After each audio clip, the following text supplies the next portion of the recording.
Oke, Bismillahirrahmanirrahim. Assalamualaikum warahmatullahi wabarakatuh. Ke kita lanjutkan kuliah kita hari ini. Minggu lalu saya mohon maaf tidak bisa hadir eh, dan sudah diisi oleh Pak Dian, dan kita sudah masuk ke dalam topik Object Oriented Programming. Jadi saya sudah mengirimkan rekaman materi, mudah-mudahan sudah bisa sempat dilihat dan disimak. Pada intinya dari situ saya memberikan gambaran sederhana, mungkin sudah disampaikan oleh Pak Dian, bagaimana kita mengubah pola pikir atau bagaimana kita menyiapkan mindset untuk menyelesaikan problem dengan menggunakan object oriented. Jadi orientasinya adalah objek. Seperti namanya saja, maka orientasi dalam menyelesaikan masalah itu selalu basisnya adalah objek.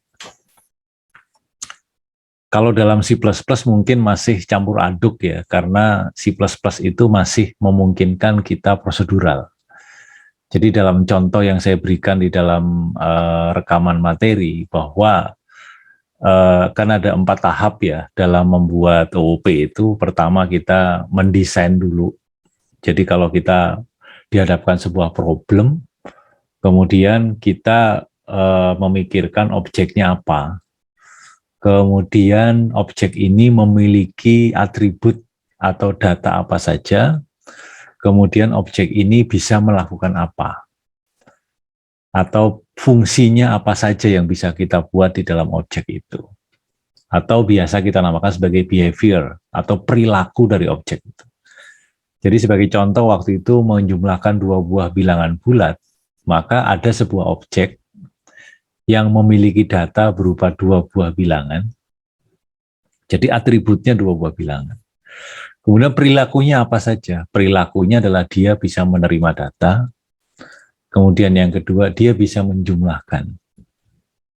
Itu perilaku atau behavior. Nah, kemudian itu adalah kelasnya atau objeknya yang diimplementasikan dalam kelas dalam bentuk pemrograman. Jadi istilah kelas itu hanya ada di dalam pemrograman. Kalau dalam kehidupan sehari-hari kita namanya kan objek. Jadi objek itu didefinisikan atau diimplementasikan dalam bentuk kelas. Makanya topik kita minggu ini adalah objek dan kelas. Itu 2 hal yang sebenarnya inline. Jadi kalau objek itu kita bicara ke dunia nyata atau problemnya, kalau sedangkan kelas itu adalah implementasi dalam pemrograman. Itu yang perlu kalian pahami. Nah, kemudian kelas ini itu kan kalau bisa akan bisa dijalankan, akan bisa digunakan apabila kita membuat driver kan ya. Kalau dalam C++ driver itu kita buat dalam bentuk fungsi main. Nah, Anda lihat dalam pemrograman C++, fungsi main itu prosedural. Ya enggak? Jadi nggak ada di dalam kelas kan fungsi main itu. Fungsi main itu di luar. Makanya C++ itu campur aduk sebenarnya, masih belum object oriented murni. Jadi C++ itu belum object oriented murni. Karena apa? Karena fungsi main-nya itu masih di luar kelas. Nanti kalau kita belajar Java, Java itu adalah pure object oriented. Jadi benar-benar object oriented. Kalau kita membuat drivernya, fungsi main-nya itu ada di dalam kelas. Jadi fungsi main-nya itu ada di dalam kelas. Jadi utuh itu object oriented. Itu kalau kita bahas C++. Nah, itu pengantarnya. Nah, kemudian saya akan tampilkan slide yang mungkin sudah Anda pelajari. Dan ini slide ini sudah saya jelaskan di dalam materi tapi secara garis besar. Jadi prinsip dasar OOP ini kita untuk pekan ini masih pada enkapsulasi. Ya, jadi kita belum ke 2 yang lain. Nah, ini ada contoh kasus. Jadi kalau kita membuat program, misalkan terkait dengan orang. Jadi misalkan Anda akan mengolah data tentang orang gitu ya. Maka kalau dalam pemrograman prosedural itu kan pokoknya datanya kita baca, kemudian kita olah, kemudian baru kita tampilkan hasilnya. Tapi kalau dalam object oriented, maka orang ini itu kita anggap sebagai sebuah objek. Gitu loh. Nah, kemudian objek ini atau orang ini itu memiliki atribut apa saja. Itu terkait dengan problem solving yang akan kita lakukan. Jadi problemnya itu mau ngapain sih gitu. Ngolah data apa tentang orang. Maka atribut yang kita buat itu terkait dengan problemnya. Kebetulan di sini problemnya adalah terkait dengan nama, usia, tinggi badan, dan berat badan. Jadi kita sudah mendesain nih dalam mindset kita sudah bayangkan bahwa objek orang ini itu datanya adalah nama, usia, tinggi, dan berat.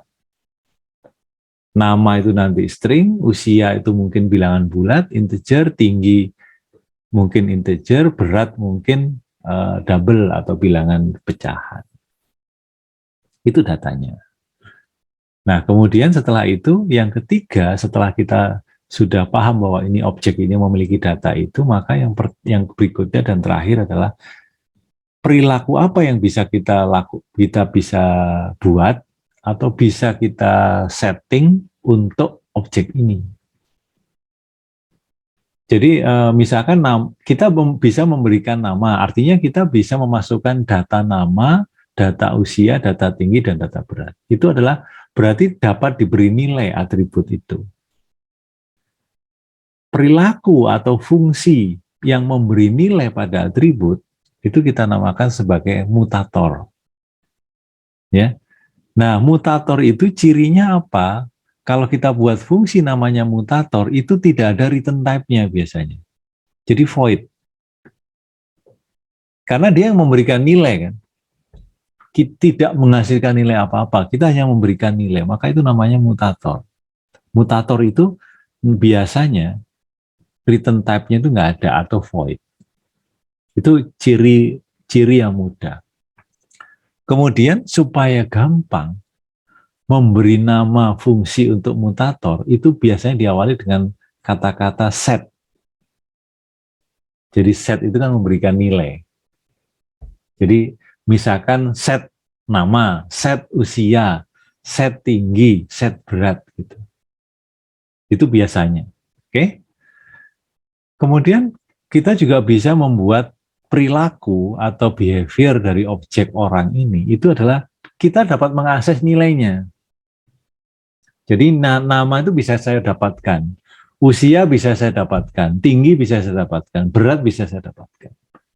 Nah, fungsi atau perilaku yang mengakses nilai atribut, itu biasa kita namakan asesor. Akses ya, akses. Dan biasanya nama fungsinya itu diawali dengan kata-kata get.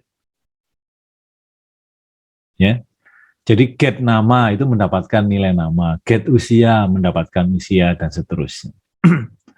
Dan karena itu adalah mengakses menghasilkan nilai, maka fungsi asesor itu memiliki return type.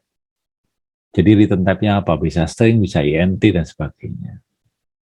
Kemudian karena problem kita itu adalah ingin mengukur indeks massa tubuh atau IMT, maka objek ini harus bisa menghitung IMT gitu. Jadi tergantung problemnya. Kalau IMT itu tergantung problemnya. Maaf, ini adalah contoh kasus apabila kita menghadapi objek orang.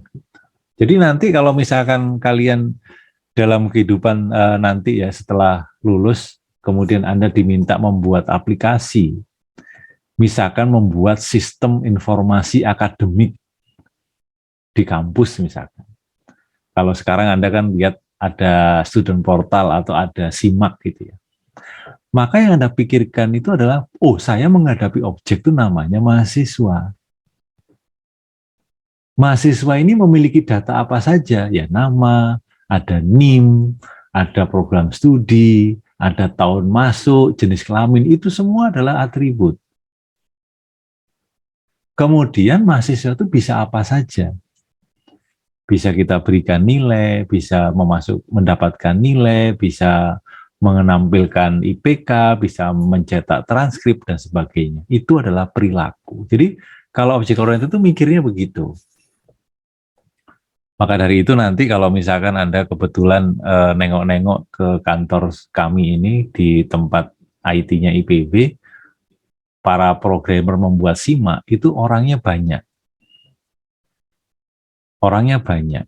Nah, masing-masing itu membuat kelas sendiri-sendiri. Jadi itu keuntungan object oriented. Jadi object oriented itu membuat kelas-kelas itu sendiri-sendiri dan nanti bisa digabungkan satu sama lain. Oleh karena itu, supaya masing-masing kelas itu tidak saling tabrakan. Misalkan di kelas orang yang sudah dibuat oleh si A, itu ada variabel nama, usia, tinggi, berat. Kemudian ini misalkan untuk mahasiswa. Ada nama, ada NIM, dan sebagainya. Kemudian teman satu lagi itu membuat objek untuk dosen. Dosen itu juga punya atribut apa? Ada nama, ada nomor induk pegawai, ada program studi juga, dan segala macam. Nah, sekarang orang si A yang membuat objek mahasiswa dan si B yang membuat objek dosen, itu kan membuat nama variabelnya kan nggak akan ngobrol dulu, nggak akan janjian. Variabel nama udah saya pakai ya, kamu jangan pakai. Itu nggak bisa begitu. Setiap orang itu bebas membuat variabel. Oleh karena itu, data atau variabel atau atribut dari sebuah objek itu umumnya akses modifiernya itu adalah private. Supaya tidak saling tumpang tindih dengan objek yang lain. Jadi mungkin objek mahasiswa punya nama, objek dosen juga punya nama, variabelnya sama-sama nama, itu nggak apa-apa. Makanya kita buat setting, kita buat akses modifiernya bahwa data itu private. Itu alasannya kenapa kita buat private data itu. Kemudian kalau perilaku, mahasiswa bisa nyetak transkrip dan segala macam, itu kita buat publik. Kenapa kita buat publik? Karena supaya bisa dilakukan oleh kelas yang lain.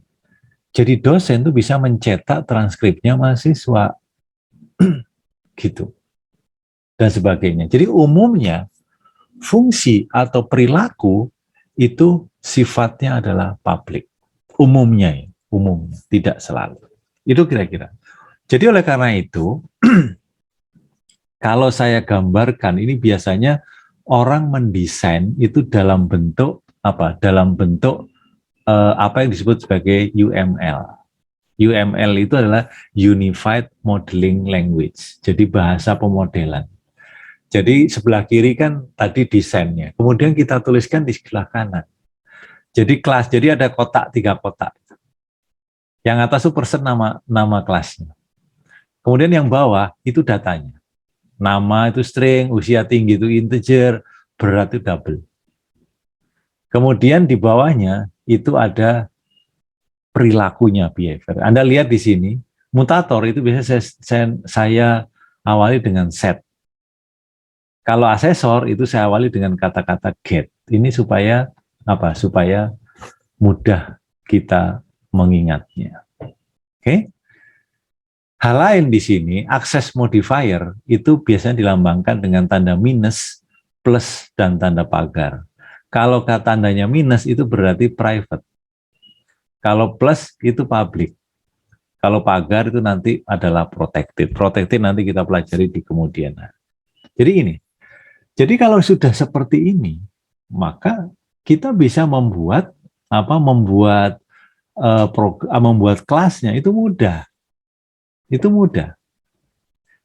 Jadi mentransfer objek dunia nyata ke dalam desain kelas itu seperti ini. Ya, seperti ini. Baru kemudian kita tinggal apa? Tinggal menuliskan kelasnya. Sampai di sini ada pertanyaan? Sebelum saya lanjut. Nggak ada?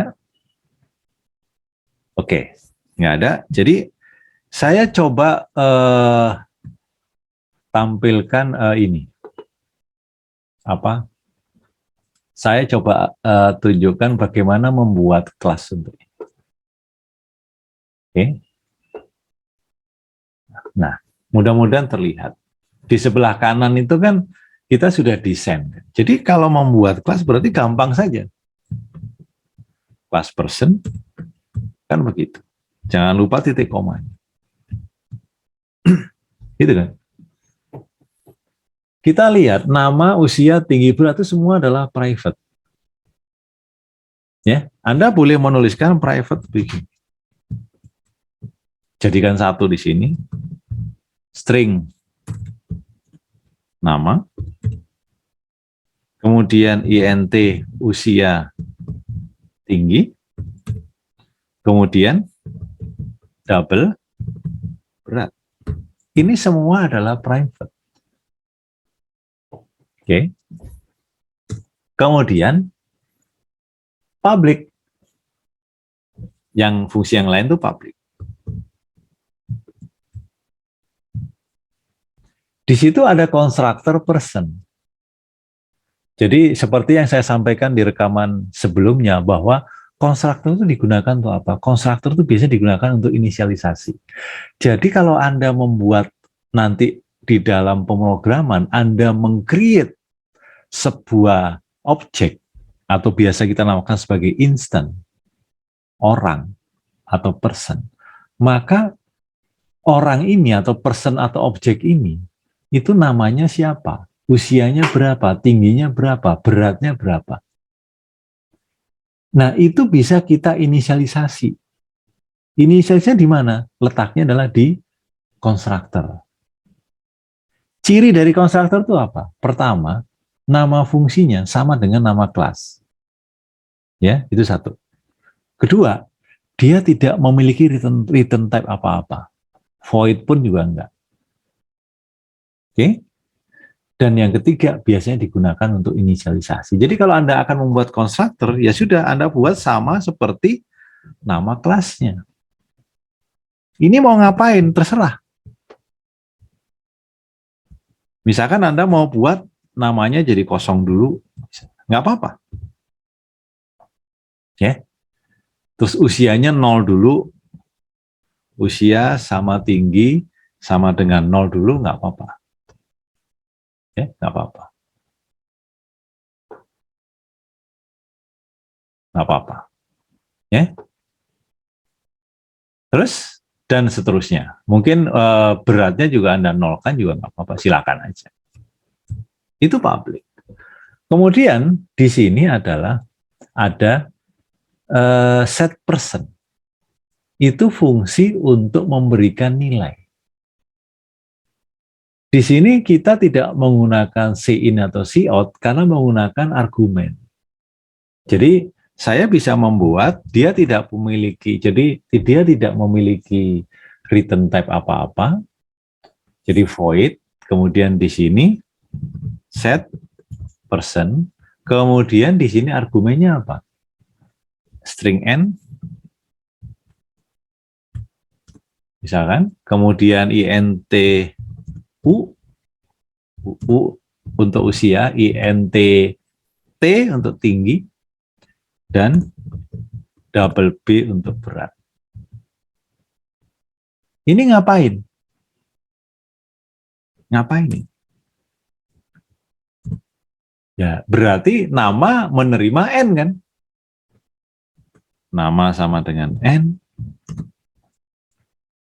usia sama dengan u, gitu kan? Tinggi sama dengan t, berat sama dengan b. Sampai di sini ada pertanyaan? Tanya Pak. Siapa ini? Saya Wandika. Siapa? Wandika. Handika? Wandika. Oke. Ya. Silakan. Itu Pak, terkait yang inisialisasi apakah harus dengan string kosong dan nilainya berupa 0 gitu Pak? Atau boleh dengan angka yang lain? Oke, namanya inisialisasi itu kan tergantung kita. Ya. Mau berapa aja silakan. Misalkan nama defaultnya adalah nama Anda sendiri, nggak apa-apa. Artinya nanti kalau saya meng-create sebuah objek atau meng-create sebuah instance, maka instance itu otomatis namanya siapa. Tanpa diberi nama apapun, namanya jadi siapa. Usianya jadi berapa, itu terserah kita. Jadi boleh angka berapa saja. Terjawab ya? Jawab, Mandi nggak? Pak. Terima kasih. Oke. Ada yang lain? Apa izin bertanya, Pak? Siapa? Siapa ini? Azuka, Pak. Asuka. Azuka, Pak. Yuk, silakan. Kalau untuk string di C++ itu tipe data atau kelas juga, Pak? Suatu kelas string. Oke. Ya, ini mungkin sudah disampaikan di sebelumnya bahwa di dalam C++ itu ada tipe data namanya string. Sebenarnya string itu adalah kelas. Ya, string itu kelas. Paham ya? Jadi string itu kelas sebenarnya dalam C++. Nah, kita tahu bahwa sebuah kelas itu dapat berfungsi sebagai abstract data type atau tipe data abstrak. Jadi string itu sebenarnya adalah sebuah kelas. Jadi kalau Anda string nama, itu Anda sebenarnya membuat objek nama. Gitu loh. Ya, Anda membuat objek nama. Maka dari itu, karena kelas itu bisa kita gunakan sebagai tipe data, maka seolah-olah seperti tipe data. Dan ini hanya dimiliki oleh C++ kan.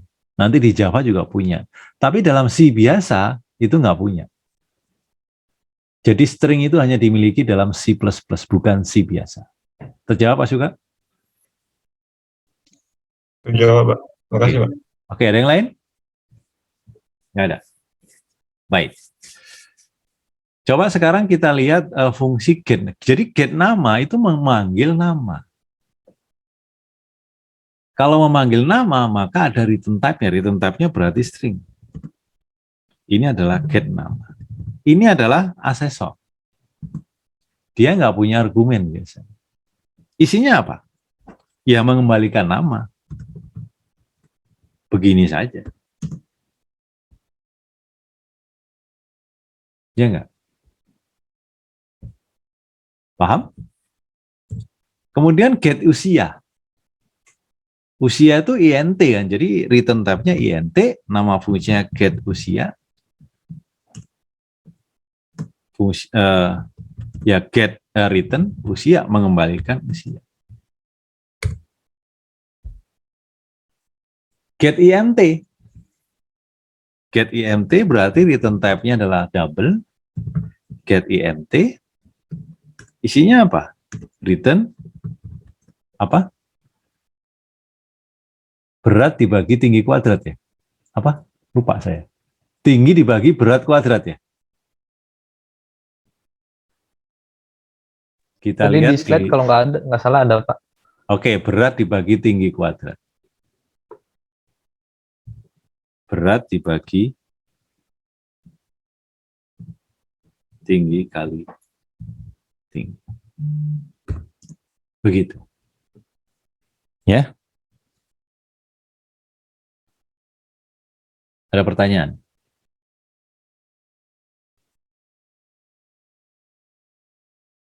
Set nama, ya, kita tinggal. Ya, silakan. Untuk yang double get IMT kan return berat tipenya double terus dibagi tinggi-tinggi kan itu IM. Ya. Itu bermasalah nggak? Enggak. Baik. Jadi, Surya. Tadi pertanyaan apa ya? Oke, berat itu kan double. Tinggi itu kan apa? INT. Jadi kalau pembagian, penjumlahan, perkalian, aritmatika itu yang paling kecil kan INT. Jadi kalau INT bagi INT hasilnya INT. Double bagi INT apa? Double. Float bagi INT, float. Double bagi float, double gitu. Karena double yang paling tinggi kan, paling atas. Gitu kan? Saya kira nggak ada masalah itu. Oke, baik. Nah, saya minta coba siapa ini? Coba saya tanya Daniel Ardi. Daniel Ardi. Iya, Pak. Daniel Ardi, coba. Yang untuk set nama gimana?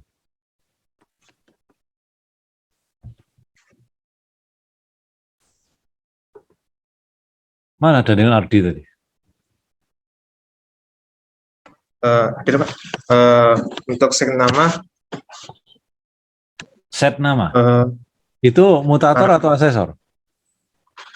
set nama mutator, Pak. Mutator, oke. Gimana buatnya? Di codingnya, Pak. Iya. Itu, Pak. Iya apa? Person dot Set nama. set nama. Get nama, Pak. Set nama. Berarti Set nama mutator.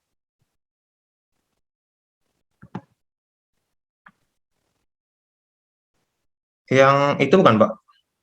Person titik get nama, Pak. Anda itu saya tanya, jangan nanya ke saya. Anda itu jawab tugasnya.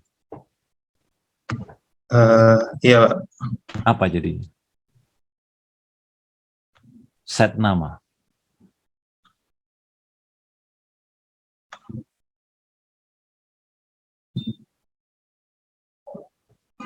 Eh, Oke.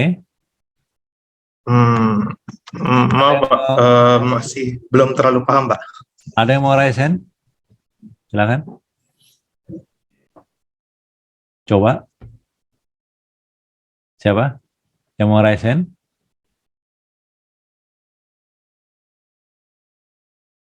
Nggak ada?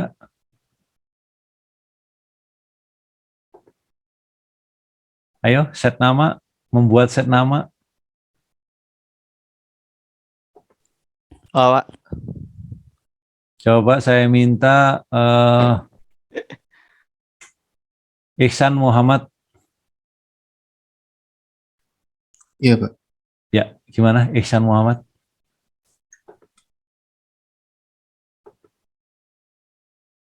Void set Void. nama Terus? dalam kurung Oke.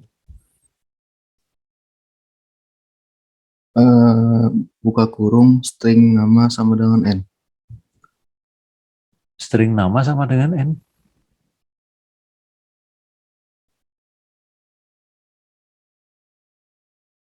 Anda membuat fungsi masa sih dalam kurung itu string nama sama dengan N gitu.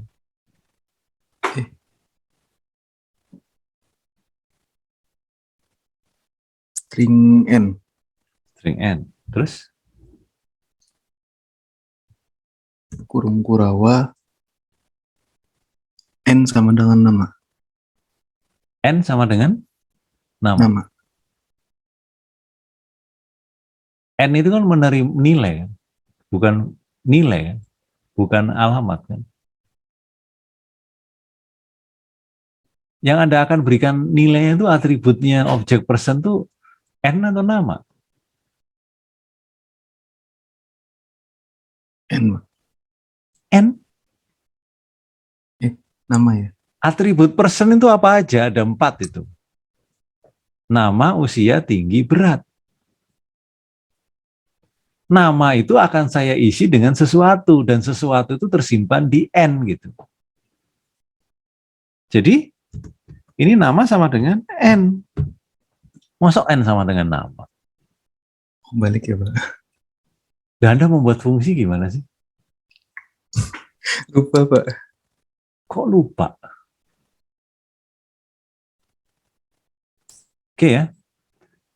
Jadi bekal apa ya? Kunci utama dalam object oriented ini itu adalah Anda tuh harus paham membuat fungsi. Karena apa? Karena isi dari objek itu kan hanya ada 2. Data dan fungsi. Maka dari itu kita harus bisa mendeklarasikan data. String nama, int usia, itu kita harus paham. Yang kedua, kita harus paham bagaimana membuat fungsi, karena isi objek itu fungsi salah satunya. Dan yang paling utama itu. Oke? Sehingga kita harus paham, fungsi itu kan ada 4 bagian. Apa aja? Pertama itu return type. Kalau di situ void itu return type-nya, berarti nggak mengembalikan nilai apa-apa. Kemudian ada get nama itu string, itu return type. Kemudian yang kedua apa? Nama fungsinya. Set nama, get usia, get IMT itu nama fungsi. Kemudian yang ketiga apa? Argumen. Argumennya apa? String n. Jadi kalau Anda mau menuliskan di dalam kurung itu string nama sama dengan n, itu keterlaluan. Berarti nggak paham fungsi itu bagaimana, argumen itu seperti apa. Gitu. Ya, kok nama sama dengan n? Di situ tertulis bahwa argumennya input artinya n.2 string, berarti argumennya itu n. Dan yang terakhir, yang keempat itu tubuh fungsinya. Itu ngapain fungsi itu? Dalam hal ini adalah memberikan nilai n kepada atribut nama. Kan gitu. Paham ya? Ini harus paham betul. Jadi, terakhir kita buat fungsi print, yaitu mencetak nama, usia, tinggi, dan berat. Itu gampang saja kalau dalam C++ kan. Jadi ini void print, karena ini adalah apa? Ini kan mutator kan ya, karena hanya maaf, asesor aja kan. Jadi mencetak sesuatu. Jadi langsung saja yang dicetak apa? Cout. Langsung saja kita pakai cout, yaitu nama. Mungkin diberi tanda tanda spasi mungkin. Kan gitu aja ya, kalau dalam C++ gampang kan ya, nggak pakai print f, %s dan segala macam. Kita nggak perlu mikirin itu. Ya. Di sini ada usia, beri spasi, terus tinggi, beri spasi, maaf, terus berat ya. Terus baru new line. New line itu adalah bisa Anda tulis ENL. Jadi inilah kelas person yang kita buat. Inilah kelas person yang kita buat. Ada pertanyaan sampai di sini?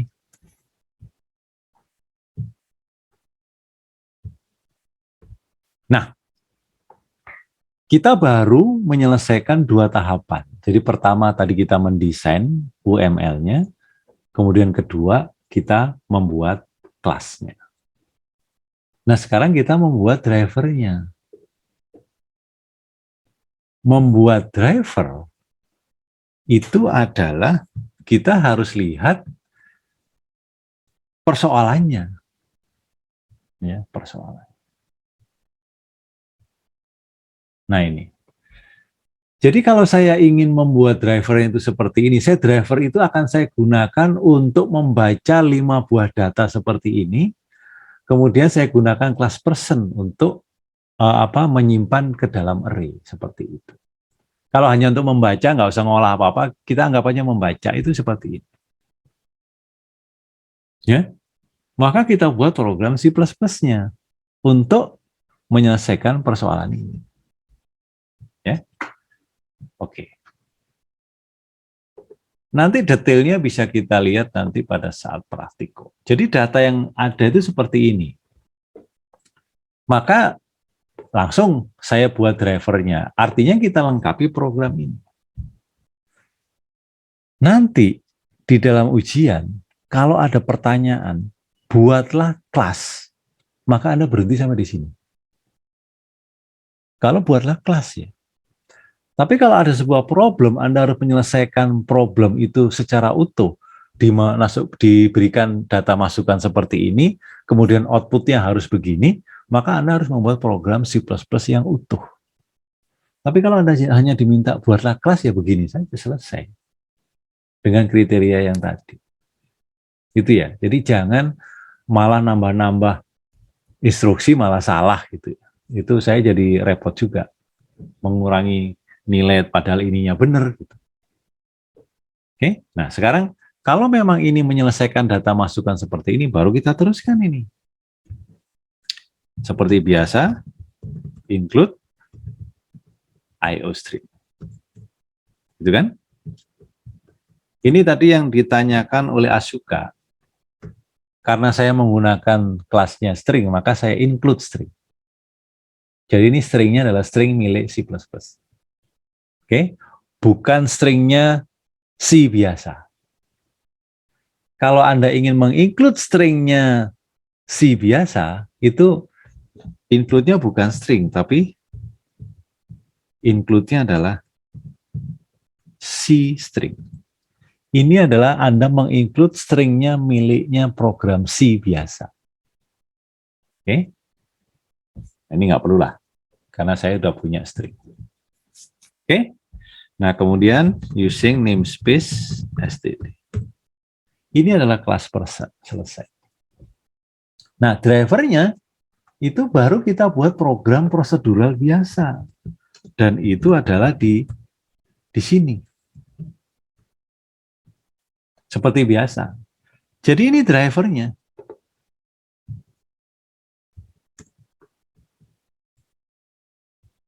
Untuk menyelesaikan problem ini. Nah, ini membuat program ini seperti biasa. Berarti Anda kan membaca nama, membaca tinggi, membaca usia, tinggi, berat, dan segala macam kan. Maka dari itu, berarti Anda punya apa? Punya variabel yang Anda harus baca itu banyaknya data. Misalkan Anda buat di sini INTN. Itu seperti biasa, sama. Ya. Tapi keuntungannya kalau membuat program dalam OOP, baik C++ nanti Java, mendeklarasikan variabel itu boleh di mana saja. Tapi ingat, itu adalah berlaku dalam skop yang bersangkutan. Oke? Jadi kalau INTN Anda tulis di sini, maka N itu akan berlaku untuk seluruhnya di dalam main, fungsi main. Jadi misalnya langsung Anda baca cin apa? N. Membaca N. Terus membaca satu baris bagaimana? Itu silakan. Silakan saja. Tapi nanti kalau karena kita punya N buah orang, maka Anda membuat objeknya itu sebanyak N. Jadi, saya membuat objek itu sebanyak N. Jadi, Anda boleh membuat array biasa. Array biasa dengan objek person P, misalkan dalam kurung berapa. Misalkan maksimum 100, nggak apa-apa, silakan aja. Jadi ini artinya Anda itu membuat 100 objek person atau 100 objek P, di mana masing-masing itu namanya kosong, usia dan tingginya 0, karena itu adalah konstruktornya seperti itu. Ini namanya, jadi P itu jangan menyebut sebagai variabel. Maaf, jangan menyebut P itu sebagai variabel, tapi sebutlah P itu sebagai objek atau instance. Jadi P itu instance atau objek. Orang seringnya menyebutnya sebagai instance. Baru kemudian Anda tinggal masukkan nama, Anda baca seperti biasa, kemudian Anda masukkan nama, tinggi, usia, berat, dan segala macam ke dalam kelas person. Nanti ini kita teruskan atau kita implementasikan nanti dalam praktikum sore nanti jam 3. Oleh karena itu, waktu yang ada, coba ngoprek ini, ngotak-ngatik ini, sehingga nanti dalam problem ini, nah ini drivernya, dalam problem ini, jadi coba Anda revisi program yang ada itu, jadi atribut kelasnya nggak usah diubah, biarkan aja, dan Anda itu akan menuliskan akan menghitung berapa banyaknya masing-masing kategori ini sesuai dengan kategori yang ada. Jadi kalau IMT-nya lebih dari 30 itu namanya obesitas, kegemukan, berat badan berlebih, berat badan normal, dan berat badan kurang, itu nanti dihitung berdasarkan data yang ada. Kalau 0 ya 0. Gitu. Nah, silakan nanti kalau Anda ingin mengubah kelasnya silakan. Jadi atribut kelasnya mau ditambah silakan. Jadi tanpa mengubah atribut itu saya batalkan aja. Jangan, ini nggak jadi. Jadi silakan kalau mau menambah atribut kelas, misalkan menambah atribut untuk kategori ini silakan, nggak apa-apa. Oke? Tapi kalau enggak juga nggak apa-apa. Jadi kira-kira itu topik pada